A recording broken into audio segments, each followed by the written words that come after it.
Систематизируя материал, ассоциированный с моделью фасциальных дисторсий в Европе в 2011 году, я заметил, что упустил несколько весьма значительных событий, случившихся на этом поле в 2010. Напомню, крайний разговор мы закончили на моменте.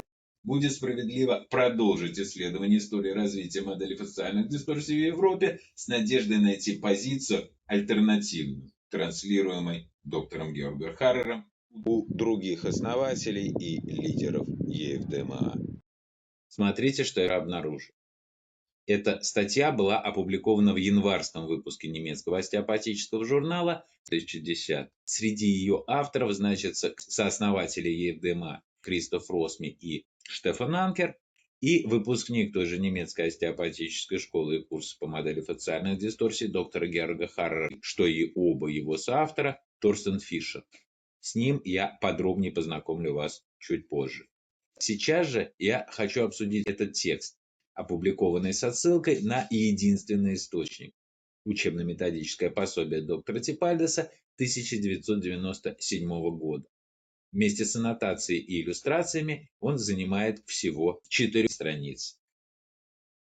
Заявления, искажающие сведения, приведенные в единственном издании, указанном авторами в списке литературы, они делают уже в абстракте. А именно сообщают только о 2 диагностических ФДМ-критериях – вербальных жалобах пациента и языке тела из 4 групп, на которые рекомендовал ориентироваться доктор Типальдес, в том числе в издании, которое взяли за основу своей статьи Кристоф Росми, Штефан Анкер и Торстен Фишер. Ниже они описывают характеристики субъективных ощущений, характер дискомфорта и язык тела, жест, которым пациент демонстрирует очаг дискомфорта для каждой из 6 фасциальных дисторсий разных типов эндемических дефектов фасции, которые поясняются ими, но всего в нескольких словах и навряд ли могут быть понятны читателю, не имеющему представлений о концепции доктора Типальдеса. И обращают внимание на то, что языком тела больной показывает остеопату направление приложения силы, которую он сам по тем или иным причинам не может достигнуть во время интуитивного самолечения. Как иллюстрацию авторы предлагают 2 гипотетических клинических случая. В первом боль в шее, которую пациент локализует в глубине мягких тканей пространства между верхним краем лопатки и ключицей, вдавливая в него пальцы, они описывают коррекцию надключичной грыжи триггерной точки в следующем порядке. Оценка симметричности поворота головы и провокации боли, пальпация терапевтом кончиком большого пальца болезненного уплотнения в месте, указанном пациентом, и форсированное давление на него в направлении, соответствующем указанному больным или близким к нему, до ощущения расслабления ткани. В процессе давления на патологический субстрат терапевтом, пишут авторы, пациент ощущает тянущую боль и радиирующую в голову, глаз или руку, снижающуюся синхронно с ощущаемым остеопатом релизом. Они подчеркивают, что критерием успеха лечения является исключительно субъективная удовлетворенность результатом пациента. Кроме того, что во время коррекции пациент следует вывести в положение, в котором мягкие ткани региона будут максимально расслаблены, и добавить нечего. Это описание иллюстрировано фотографией, на которой показано, как выполняется HTP-техника. Мне кажется, что я даже узнаю на ней руки Торстена, но это не точно. А вот Кескетана КФДМО точно был уверен, что договорился с западными коллегами такую информацию не публиковать. Второй вымышленный клинический пример касается боли в плече, демонстрируемой пациентом линейными движениями пальцев по его передней поверхности. Он разбирается также подробно и наглядно, включая анатомические ориентиры хода триггерного тяжа по передней поверхности плеча и описание пальпаторных данных.